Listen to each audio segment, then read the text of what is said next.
Please be seated. Mr. President, what he hadn't told you today, he had to delay his vacation to be here today. We heard Biden's coming from, oh my God, when's he coming? But so you could show me around McHenry County College. I'm glad to be here with great Illinois leaders. I want you all to, America's back. America's back. And in no small part because of the men and women that I serve with. Governor Pritzker, stand up, man. He's a good man. If you really want someone in the foxhole with you when you're in trouble, you want Senator Tammy Duckworth. Tammy?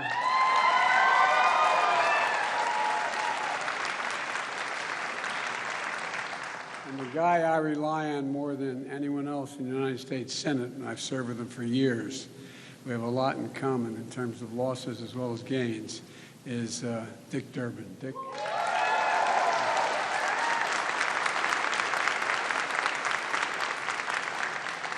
And Congresswoman Underwood, who got me a passport to the town.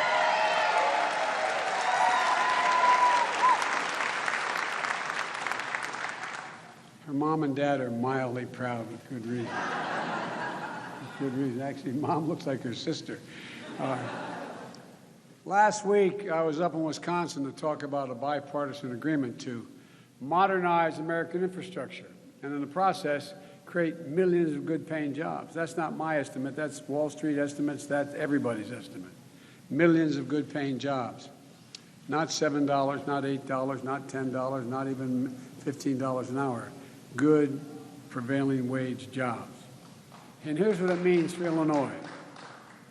You've got, like many states, all states, you've got 2,374 bridges and over 6,200 miles of highway that are in disrepair. As a result, every driver in this state pays a hidden tax, about $600 per year in wasted time and wasted fuel because of the nature of the roads and bridges. And by the way, you're better than a lot of states. Not to mention the challenge of getting to work or getting to a daycare center on time to avoid that late fee when you pick up your child. Your governor has an ambitious infrastructure plan, and under a bipartisan infrastructure agreement, we're going to make the biggest investment in roads and bridges since the construction of the interstate highway system, literally creating millions of good-paying jobs.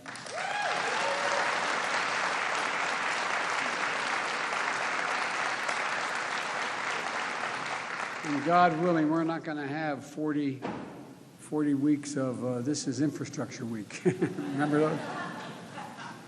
Think what it will mean to McHenry's entrepreneurial agricultural program if you can get products more easily to Chicago. Or think about how much easier life will be when it's quicker to drive on Randall Road.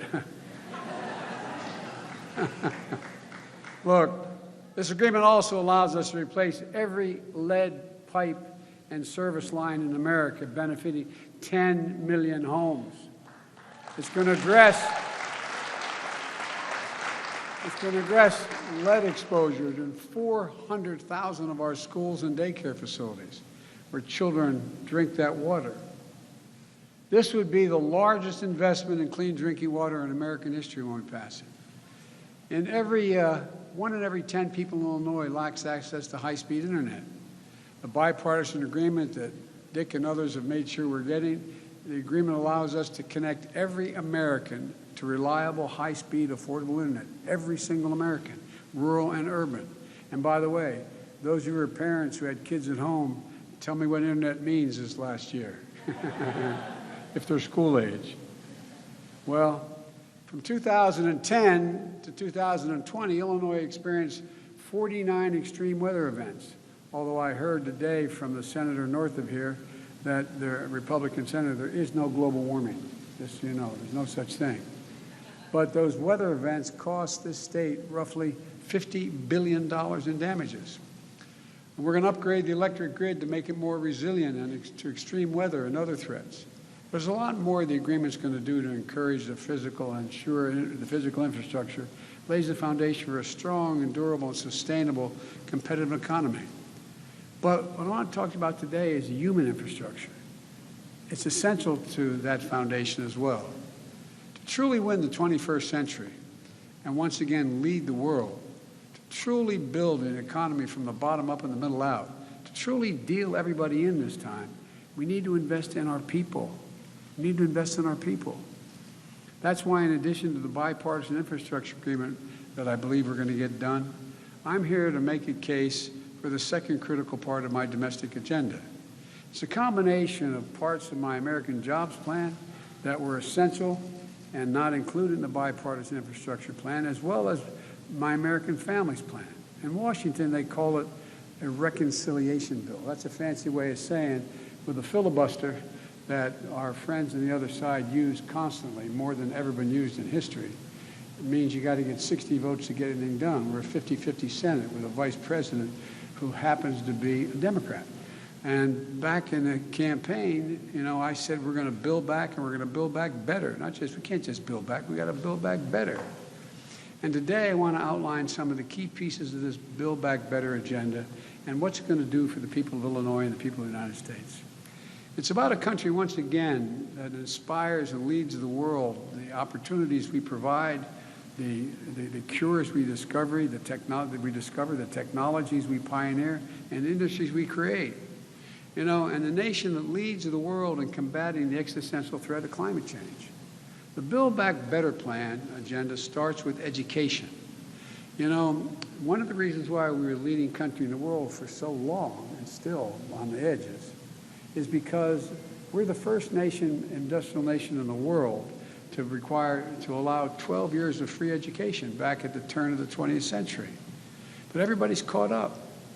At the time they were debating what should be education in America, the argument was there should be 12 years of free education.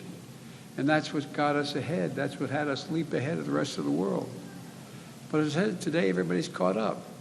Does anybody think in the 21st century, with the change that's taking place in technology and across the board, that 12 years of education is enough to be able to live a middle-class life? I don't think so. And so the fact of the matter is, I've decided we should have a minimum of 14 years of education. 14 years of education, which I'll explain in a second. You know, as the First Lady, I'm Jill Biden's husband, but as Jill would say, and she's a full-time community college professor while being the First Lady, she often says any nation that out-educates us is going to out-compete us. Any nation that out-educates us is going to out-compete us. That's why I want to guarantee an additional 4 years of public education for every person in America, starting with providing 2 years of universal, high-quality preschool for 3- and 4-year-olds, building on what the governor has been doing here in Illinois. In the last 10 years, studies out of the great universities, study of a high-quality program here in Chicago, found that low-income children participating in preschool were 47% more likely to earn an associate's degree or higher and get through school without any difficulty. We have to build on that foundation for future success. And then I want to add 2 years of free community college for everyone.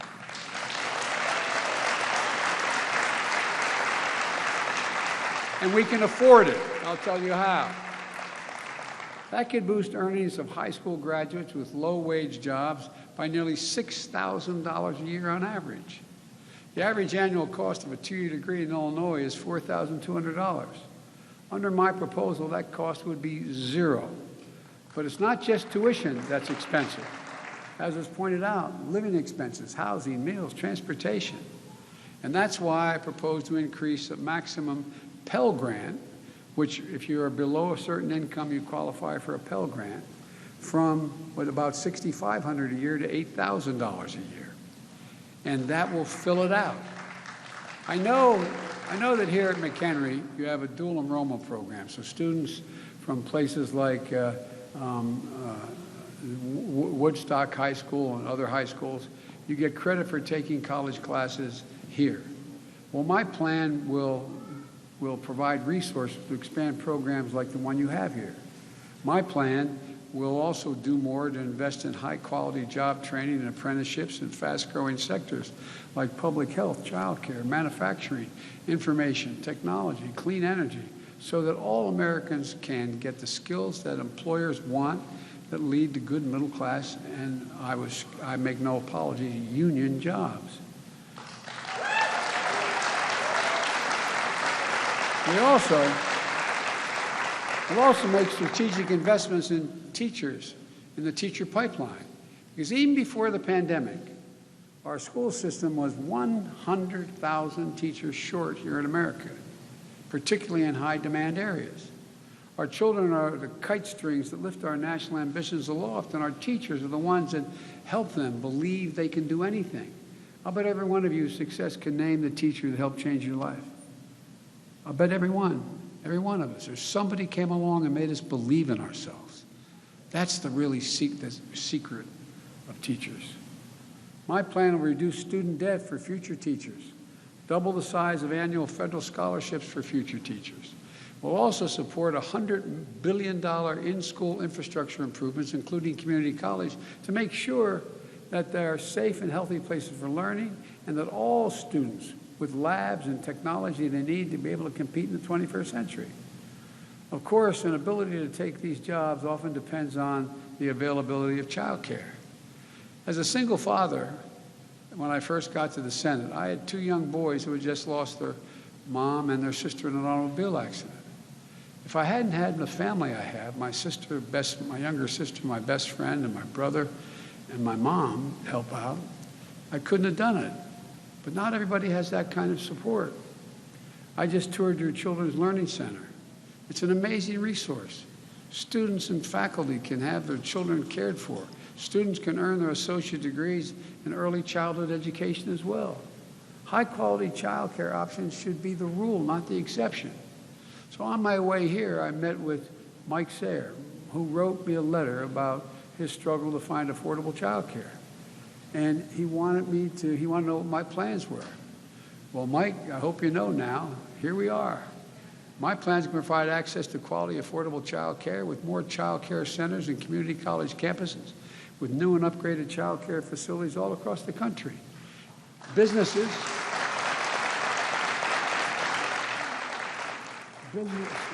get a full tax credit to build on-site facilities.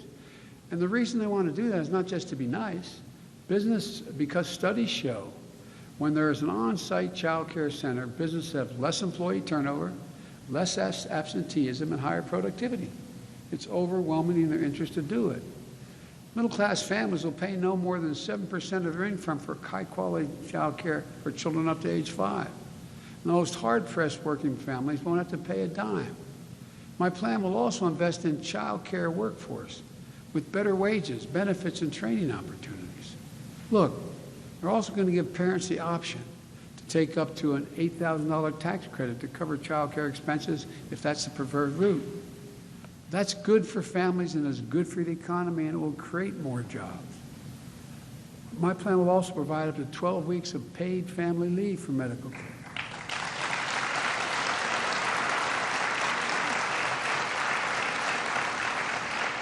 To 12 weeks of paid family leave. Look, we're one of the few major economies in the world that doesn't cover paid family and medical leave.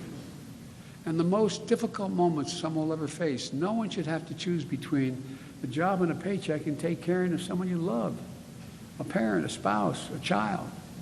Look, we'll tackle the maternal mortality crisis as well that impacts on Black and Native American mothers disproportionately. And I want to thank Congresswoman Underwood for her leadership in this area. For real.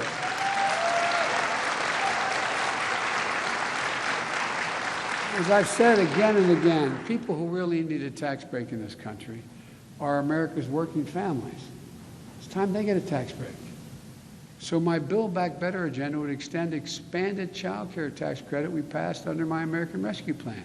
Those of you who have children under the age of 7, you're going to get and depending on your income and your income taxes, you're going to get a cash payment back. Up to now, guess what? You get $2,000 to declare a dependent.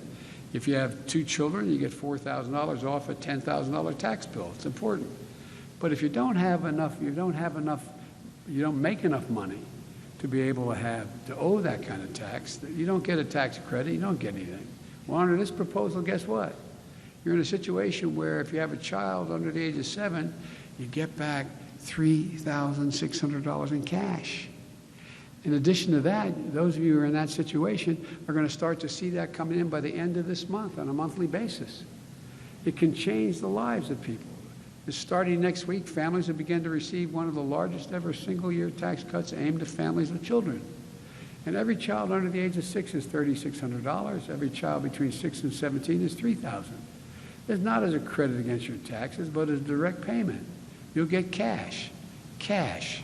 That's what we'll get. For example, a middle-class family with 2 children can expect to receive $7,200.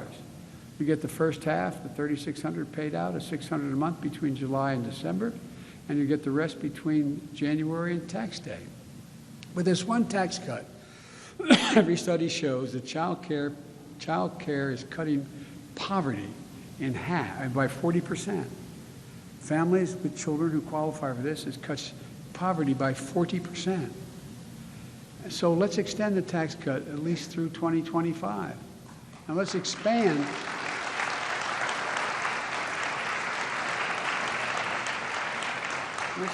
free meals for millions more children in school. With the assistance during the summer months when they don't have access to those school meals. We support families with children. We also need to provide greater dignity for our nation's senior citizens who care for them. Look, there are hundreds of thousands of older adults and people with disabilities who need home and community-based care services. They qualify for it under Medicaid, but there's a backlog of thousands of people. But one study showed that $3,000 spent helping a senior stay in their home by providing, it saves the country more than $20,000 a year in medical cost. At the same time, more than 1.5 million Americans work in home care. They're disproportionately women of color and immigrants, and those jobs are among the lowest paid in the economy. 1 in 6 home care workers lives in poverty. We need to do better on both sides of the equation. My plan expands home care for the older and disabled Americans while improving jobs and pay for home care workers who care for them. And here's the deal. You save a lot of money if you don't have to go to a home. Keeping people in their own home, mentally and every other way, is a benefit, a significant benefit for the community as well as cost. We also need to continue to make health care more affordable. When we lowered premiums and expanded coverage for the My American Rescue Plan, more than 1.5 million people signed up for what used to be called Obamacare. I want to make these premium reductions permanent so we can get even more people covered. We need to deal with the shortage of affordable housing in America. Over 10 million renters in this country pay more than half their income for the rent on their apartment. And the lack of affordable housing prevents people from moving to communities where there are more opportunities. So we're going to make historic investment in affordable housing, increasing and improving the housing supply by building and rehabilitating more than 2 million homes, especially in places that need more housing. And we need to invest not just in the physical and human infrastructure of today. We need to invest in jobs in the industries of tomorrow. 3 decades ago, and this always disturbs me, even just repeating it. 3 decades ago, the United States was #1 in the world for a share of their GDP being invested in research and development. We were #1 in the world. We're now #8 in the world. #8 in the world. China was China was #9 in the world. Now they're #2 in the world. Folks, Democrats and Republicans agree we can't afford to lose this race. They came together in the Senate in an Innovation and Competition Act that Dick was very much a part of to help us grow the industries that win the jobs of the future. We need to lay the foundation for the next generation of American jobs and American leadership in manufacturing and technology. We're going to invest in historic black colleges and universities under minority-serving institutions. Because while these schools may not have the endowments or the labs needed to generate these jobs, these students are just as capable of learning about all the things that are going to provide the jobs of the future. And of course, no challenge is as urgent as climate change.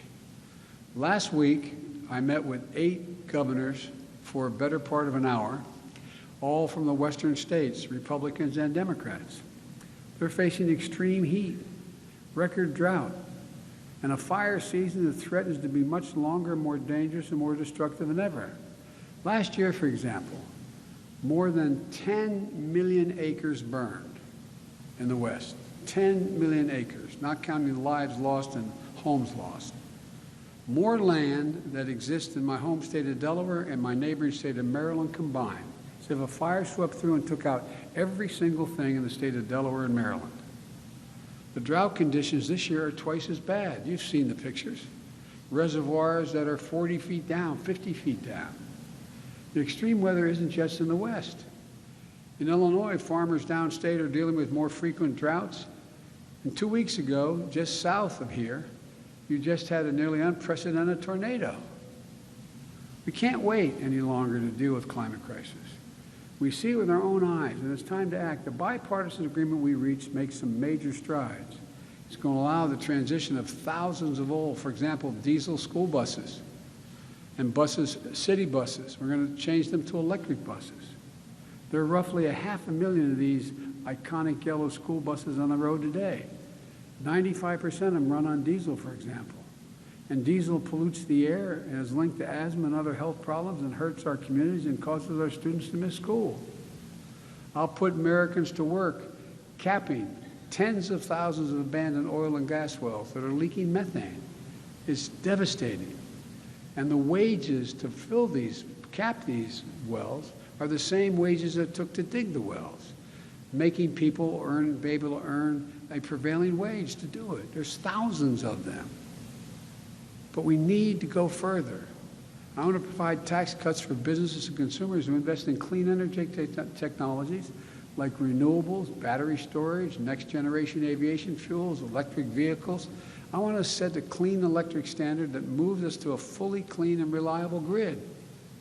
These steps are going to create good-paying union jobs and spur demand for domestic manufacturing, accelerating clean energy and clean cars, growing our capacity to build those technologies on factory floors with union workers here in the United States. And we create a new generation of jobs in clean energy manufacturing. I also want to enlist a new generation of climate conservation and resilience workers, like FDR did when the American Work Plan for preserving our landscape with the Civilian Conservation Corps. It's a similar thing. We can put Americans to work strengthening public lands and waters and making our communities, rural and urban, more resilient against extreme weather. And we can take on the long overdue work of advancing environmental justice by addressing pollution. My plan is also going to give grants to spur innovative policies and land projects, local projects like installing community solar and storage and disadvantaged communities, replacing street lights that are made in America with LED bulbs that cost a whole lot less and last a whole lot longer, making upgrades in homes and school and community centers to boost energy efficiency and cut electric bills. Folks, I've laid a lot of plans here, but that's because it's time we have to think bigger, we have to act bolder, and we have to build back better. When we passed the American Rescue Plan, the naysayers, the doubters said it wouldn't work. Well, we created over 3 million jobs since I took office. More jobs in the first months of a president's administration than any time in American history. And last week, the Congressional Budget Office doubled their projections of the 2021 economic growth from 3.2% to 7.4%. And the OECD thinks it could be higher. That puts America Rescue Plan and our work is going to move forward to do a lot of things, including we're close to defeating the virus. The last time the economy grew at this rate was in 1984, and Ronald Reagan was telling us it was an American morning.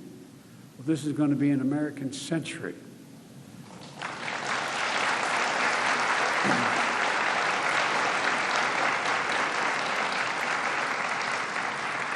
With my American Families Plan and the other elements of the Build Back Better agenda, experts on Wall Street, analysts have said that we'll create millions of good-paying jobs for years and decades to come, not just in the near term. So I'm going to be making the case to the American people until the job is done, until we bring this bipartisan deal home, until we meet the needs of families today and the economy of tomorrow, and we can pay for it. Let me give you a rough example. This isn't, you know, by the way, the plan for infrastructure is paid for. It's paid for. And this plan that I'm talking about, which is really expensive if you add it all up, well, guess what? The fact is that it's paid for as well. And let me tell you how we're going to pay for it. Some of the ways to pay for the rest of it is the last couple of years, for example, 55 of the Fortune 500 companies making billions of dollars did not pay a single penny in taxes, not one single cent. Well, I don't want to punish anybody, but everybody, and I hope someday my grandchildren grow up to be billionaires. That'd be wonderful, especially for a guy who for 36 years was listed as the poorest man in the United States Congress. But having said that, all kidding aside, everybody has to pay their fair share. I'm not trying to gouge anybody. Everybody has to get in the game. If we put in place a minimum 15% tax on the profits of corporations, the ones that didn't pay any tax, that would raise $250 billion, $240 billion. There's a loophole in the system called stepped-up basis. That loophole goes that if I made a capital gains and I was a wealthy person and I was going to cash in my stock and I was going to have to pay a tax, I was going to make, you know, $400,000 and I was going to pay X amount in taxes. If on the way to cash it in, I get hit by a truck, God forbid, and died, and I was left to my daughter, there'd be no tax paid. It's not an inheritance tax. It was a tax due 10 seconds earlier. We close that loophole, that saves us $400 billion a year. Not a year, $400 billion over this period, which is enough to pay for the child care tax credit. If we end tax breaks for fossil fuels and make polluters pay to clean up the messes they've made, that would raise $90 billion. I'm not asking them to do anything that is unfair. Just not going to subsidize them anymore. They're doing well, thank you. And the messes they made, they should clean up. Well, if we ask the top 1%, and I hope many of you are in the top 1%, maybe. You know, that tax cut that was passed in 2017 was all raised the deficit by over $2 trillion, not a penny paid for, and it didn't come back with anything. That in fact, that entire $2 trillion, the vast majority went to the top 1/10 of 1% of the American people. 1%, if we just, 1%, the folks in the top 1%, if they just paid their personal income tax the same as it was under President George W. Bush, that would generate $13 billion a year. It would raise the tax from what it is now, 35 to 39%. It's what, it's not like this idea, if you listen to the guy who used to have this job, is somehow we're gouging people. The fact of the matter is, a lot of you, if you're a plumber and a teacher, you're probably paying at 25, 26%. Some of you will be paying higher. But here, look, it's enough to provide for that one change, enough to provide for 2 years free community college for every student in America. Now,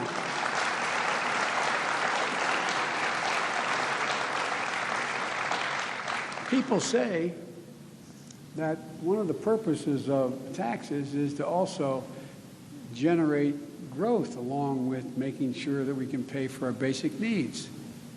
Well, let me ask you, what is more likely to grow the economy and enhance us? Continuing the tax cut at 37% or having to pay 39.5%, generating economic growth because now you have a tax system that will allow millions of students to go to community college.